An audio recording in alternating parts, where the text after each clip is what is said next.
In this example, there is a poor little kitty in the road, and we don't want it to get hit by the big nasty car. Now, the key to solving any physics problem is to figure out what you know and what you need to find out, and then you find the equation that best fits your needs. Well, let's try that with this particular problem. What do we know? Well, we know the car's initial velocity. The car is traveling at 27 meters per second. That's how the problem starts. We also know its final velocity. In order to miss the cat, the car has to stop, so its final velocity has to be 0. We also know the deceleration that the brakes give the car. That's 7.5 meters per second squared. Since we've already listed the velocity as positive, then the acceleration has to be negative because it opposes the velocity, slowing down the car. What are we trying to find out? Well, the only thing we know for sure is the car has to stop within 50 meters.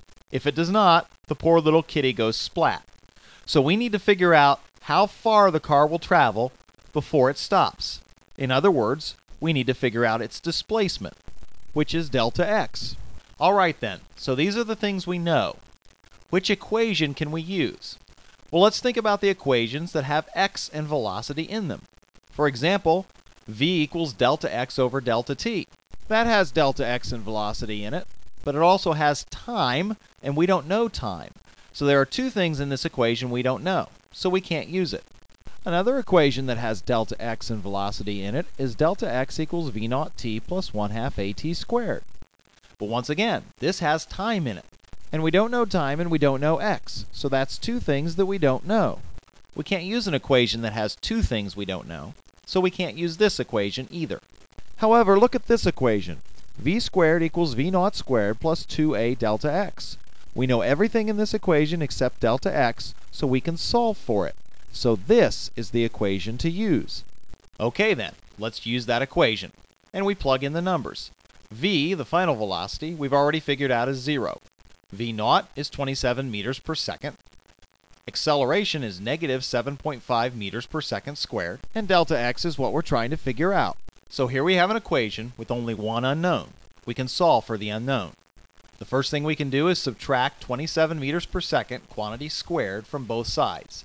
That makes it disappear on the right and appear as a negative on the left. Then we need to divide by 2 times negative 7.5 meters per second squared.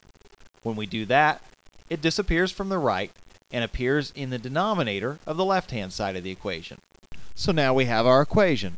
Delta x is the negative of 27 meters per second quantity squared divided by 2 times negative 7.5 meters per second squared. Well, when we square 27, we get 729.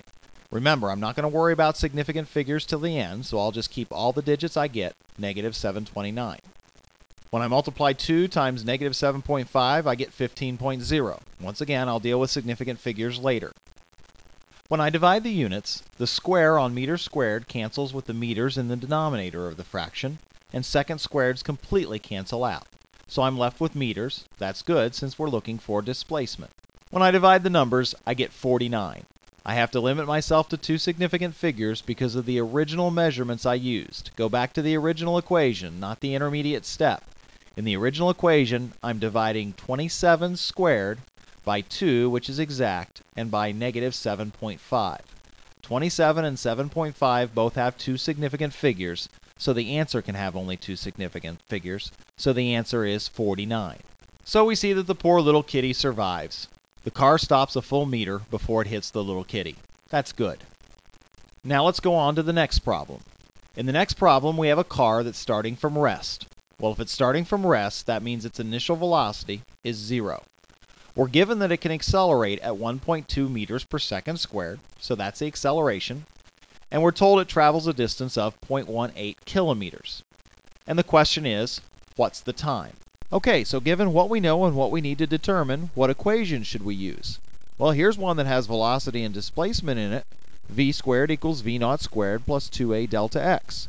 The problem is this equation doesn't have time in it, and we're trying to solve for time, so this isn't the equation to use. So we need to find another equation. Let's look at this one. Delta x equals v naught t plus 1/2 at squared. We know delta x, we know v naught, we know a, and we can solve for t. So this is the equation that we should be using. All right then, let's use it.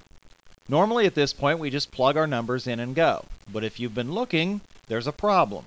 Look at the units on acceleration, 1.2 meters per second squared. Look at the units on displacement, 0.18 kilometers. That's a problem. In order to use this equation, we're going to have to make the units consistent. I'll do that by converting kilometers into meters. If I take 0.18 kilometers, put it over 1, and then multiply by the conversion relationship, 1,000 meters is 1 kilometer, kilometers cancel, and I'm left with 180 meters. So 0.18 kilometers is the same as 180 meters, so I'll go ahead and stick it in there for delta x. So we can go ahead and stick in our numbers. Delta x is 180 meters. V naught is 0. Time we don't know. Acceleration is 1.2 meters per second squared. And once again, time we don't know. So there's our equation. All we have to do is solve for t. Look at the first term on the right-hand side of the equation. 0 times t. Well, 0 times anything is 0, so that whole part of the equation is simply 0, so we can ignore it. So now we have 180 meters equals 1/2 times 1.2 meters per second squared times t squared. Now we can divide both sides by 1/2 times 1.2 meters per second squared. That makes it disappear on the right and appear as a denominator on the left-hand side of the equation. So now we know that t squared is 180 meters divided by 1/2 times 1.2 meters per second squared. When I divide the units, meters cancel, and second squared, which is in the denominator of the denominator, comes up into the numerator. And when I deal with the numbers, I find out that t squared is 300 seconds squared. In order to get t, all I have to do is take the square root of both sides. The square root of t squared is simply t, and the square root of 300, rounded to two significant figures, is 17. Why did I round to two significant figures? Well, look at the original equation. I took 180 divided by 1/2, which is exact, and 1.2, which has two significant figures. So both 180 and 1.2 have two significant figures, so the answer can have only two significant figures, and we know that the car took 17 seconds to travel 0.18 kilometers.